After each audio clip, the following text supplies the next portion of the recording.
Folks who live in Portal are familiar with the So What Club, the local service organization that has done so much good for the community. But nobody can tell the story of the So What Club better than Delane Blondeau. She is one of Portal's living treasures.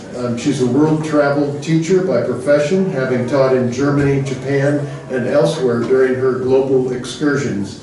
Delane was born in Texas in 1929 and later married her husband, Renee, in 1975 when they relocated to Portal. She became one of the first local EMTs, fought fires with the fire department, promoted opening of the first post office, and helped found the Myrtle Craft Library, where Delane received the Arizona Library Association's award for creating the Library for Kids program.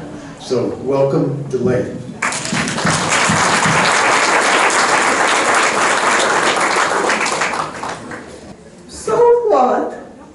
The local ladies service club for Rodeo, Portal, and Paradise really is 100 years old, and we have hard evidence to prove it. It was a letter from Laura Law Bailey to Eleanor Radke about visiting the club in August 1919. She and her husband, Jean, were at John Hand's By the Wee Ranch, which is now the Southwestern Research Station. And so her letter says, quote, John had promised to take Mrs. Hoke, the woman in charge of the cottages, down to Portal for a canning demonstration. He asked me if I didn't want to go. And I said if my trousers wouldn't shock the community, I'd go. And John said they wouldn't. And at 1:30 we left the ranch in a spring wagon. The canning demonstration was held at the schoolhouse. And all the ladies from near and far were gathered, all togged out in their glad rags. In 1919, women's skirts came just below the calf, a very ugly line. And they probably had on hats.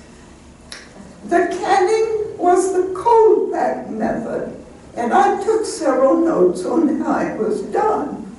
Mrs. Lockwood was the home demonstration agent in charge. And here we need a little backstory. In 1862, the Congress passed a law that said the feds were going to give each state a piece of land. And that land was to be sold, and those monies were to build a college that would research agriculture and mechanics. They discovered just knowing Greek wasn't going to work anymore. And so that was done. And our land-grant college is Arizona, U of Arizona in Tucson. Then in 1914, they decided to take that information out to the people. And they started the Extension Service. And the Extension Service did things like they went out and told farmers, here's how to do contour farming. You know, plowing against the drain. And then for kids, they had 4-H. And then for the women, they had clubs called home demonstration clubs. And the first thing they taught was canning, the canning ideas, how to preserve what it is you're growing. In 1915, Arizona U started its extension service. And I don't know how long it took to get here, but that was 1919 when we had it. Then the name. Where did your club get that weirdo name? When I first came to Portal, there was a lady named Dorothy Bliss, and she lived in Portal. And she told me, I know where it got its name. I was there. In 1945, after the war was over, there was a lady named Lily Darnell, and she redid the club. It had been hiatus during the war, and she came and was redoing it in 1945. And at this meeting, she was discussing, well, shall we do things the old way, or shall we do new stuff, or what shall we do? And there was a little lady who didn't have a vision of the future evidently, who spoke up and said, we could sew. And Lily looked at her and said, so what? And the ladies thought that was such a funny name that they took it. And I said, we'll be the So What Club, S-E-W, what? And it stuck. We've tried to change the name a number of times since. The other names were so insipid, we just kept So What. It's got personality. I want to do a little thumbnail on Lily. Lily, her name wasn't Darnell then. Lily came out of Texas, age 21, in 1910 on this railroad. And she went through rodeo, and she ended up at Apache. And she established a homestead for herself. Built, or had built, an adobe house, which she turned into a school. Now, Lily was an organizer, and I have a feeling that the So What Club started before 1919 under Lily's guidance. Well, one of the first things that clubs worry about is, where are we going to meet?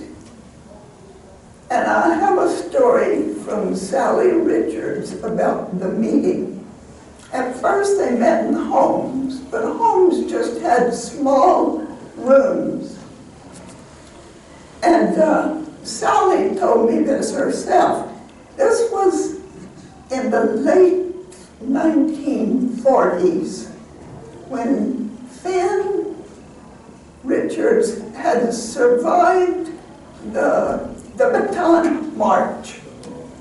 And he had survived a number of years in Japan as a POW, and a year in the hospital of recuperation.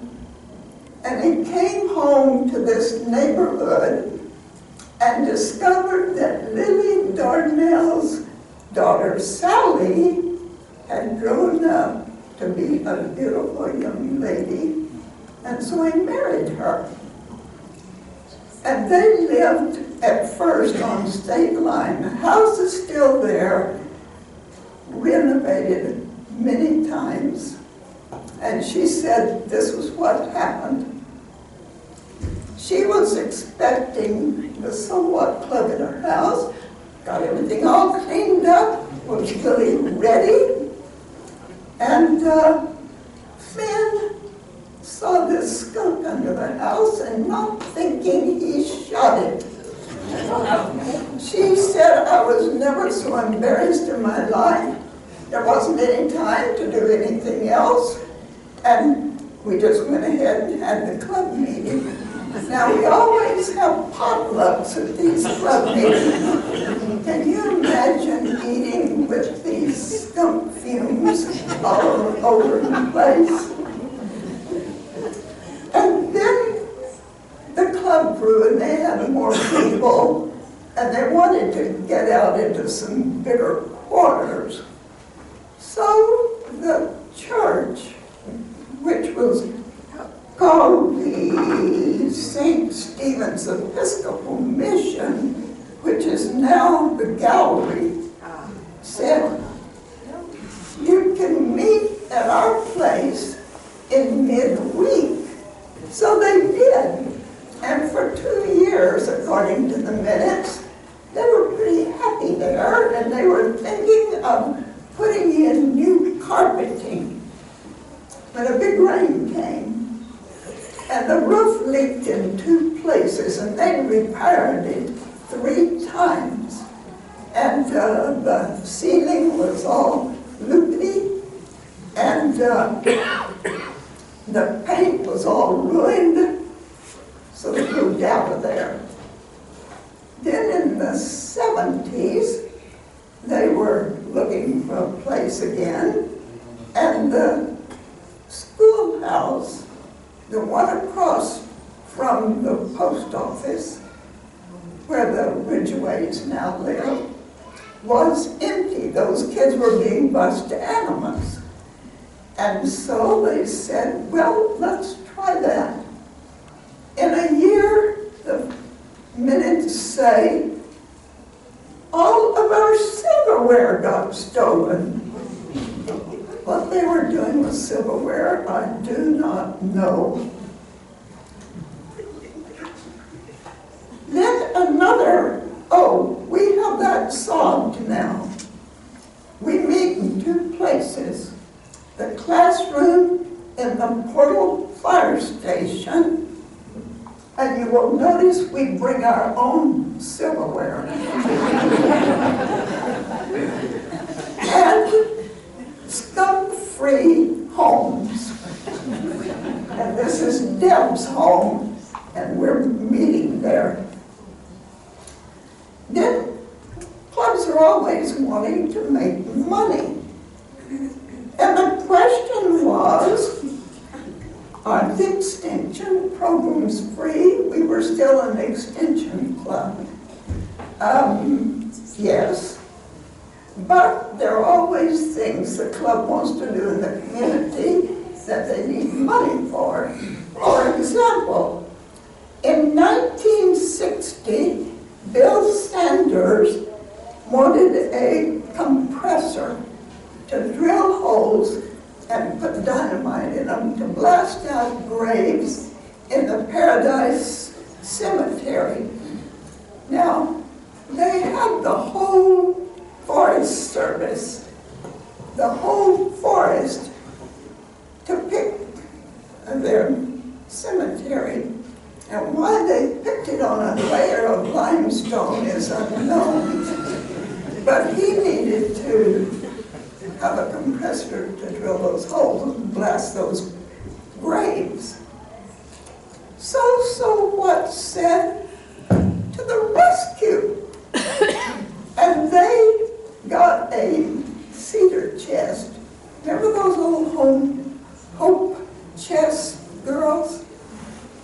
And in this cedar chest, they just filled it to overflowing with things like embroidered pillowcases and aprons and lace-trimmed towels and just everything in the world. 6 full sheets, they said, and a quilt and a hand-crocheted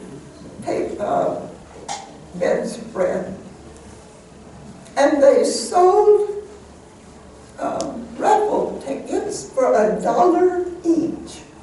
And they had the drawing at the fair, Cochise County Fair down in Douglas. And they made $1,093 off of that. So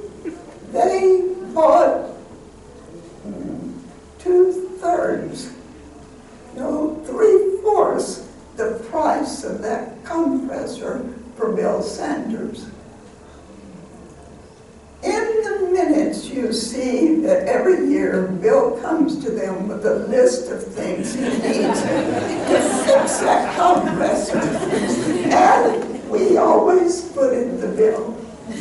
In 1980, that's 20 years, notice, Bill decides he can't get dynamite anymore, and he's too old to blast. And so he said, well, I'm going to sell that compressor. And he did, and I know there was a blast of cheers from So What to get rid of that albatross. Well, now, one other money maker I want to mention. Now, I thought this was kind of a cute idea. It was the birthday box, and by then they have about 25 people coming to each meeting. Everybody has a birthday. And the thought was, if you put in the amount of money of your new age into the birthday box, and nobody will know, they would make a good amount of money. So at the end of the year, they opened the birthday box, and in it was $20 and 28 cents. Well, it was a cute idea, but not a good money maker. Now we have that solved. We have 3 ways that we make money. First is the Oktoberfest, and that's coming up next month. And at the Oktoberfest, we have a bake sale. People stock up for the whole year. And we have a rummage sale. And we have a silent auction of the very best stuff we've got. And we have a German bratwurst lunch.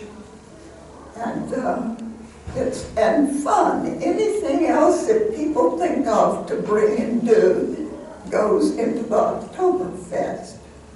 Then our second money maker is concerts. Noel Snyder was a very talented cellist. He still is. And he almost became a professional, but he wanted to be a scientist instead. Well, he still practices and enjoys playing, so each year he gives a concert, and you have to have an accompanist. So he's had various piano accompanists. This year we had Mari Tomizuka, which is an old music school friend of his who now lives in Tucson. And we had a local, Linda Wadsworth, on the flute. And that's a good money maker, and we all enjoy a little culture out in the boondocks. Then we have the forums. Actually, at the forums, we do have refreshments laid out a little more elegantly than this, but there is the donation vase. If you particularly, the forums are free, but if you particularly liked it, you put a donation in the vase before you eat your cookies. And if you just have a soft spot in your heart for scholarships for kids graduating from high school, then you put money in. And every year we make enough money for at least one scholarship to come out of that vase. So we were an extension club until 1986. And we said, we're not farm wives anymore. We are librarians, business women, artists, writers, retired teachers, scientificos. This doesn't fit us anymore. So we amicably departed from the Extension Club. A lady named Dorothy Green was the agent at that time, and she helped us to organize a tax-exempt, what's the other thing we want? Non-profit club, which we are now. And we wanted to do our own programs. And so we do. And we have interesting members and neighbors. And so we can put together some rather interesting things. Then Jeannie Williams said, oh, the poor men don't have anything. And she started the forums. And she came out of Tucson with fingers in innumerable pies, and she knew all these people who would be happy to come out here and give us a talk. And so we started the forums with those.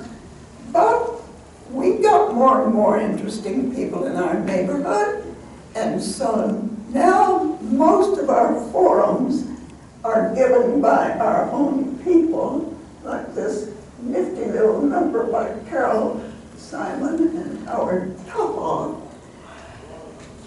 And now and again, we also bring in outside talent that knows something we want to know. So we've taken care of that. Then projects.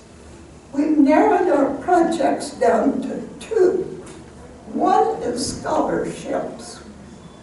This year, we gave 13 scholarships to graduates from San Simon and Animas. And that's a lot of money that we made to give those kids. Also, we gave 5 little perk-you-ups to past scholarship kids who are now in college or training.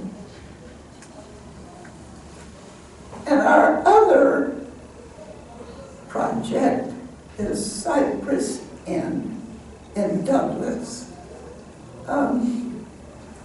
It's a little old folks home. And we give them happy things on holidays, like fruit. They particularly like sugar-free chocolates. And we also give magazines all year long. And at Christmas, we have traditionally given sweatsuits or sweaters, warm socks. Little old people are cold all the time. So those gifts went to them. But this year, we had made some goodie called a quillo. It's a little lout quilt, and on the back of it is a big pocket.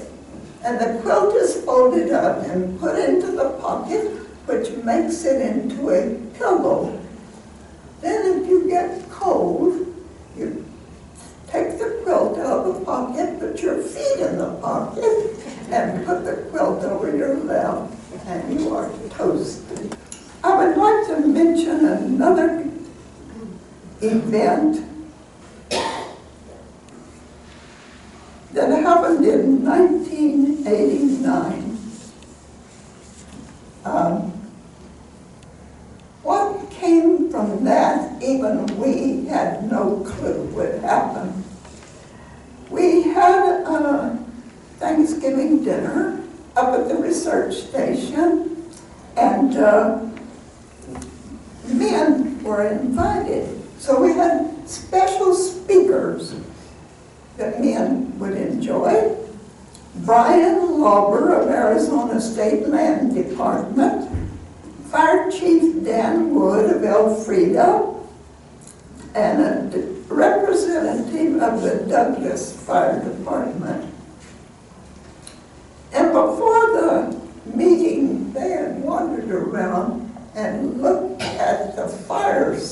situation in our neighborhood.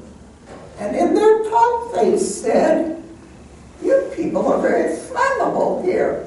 You need a fire department." Well, Bob Morse, Jeannie Williams' husband, recruited Delane Blondeau as a partner, and they began to get the community to build our present fire department. Started with the small building first and moved on to the big building.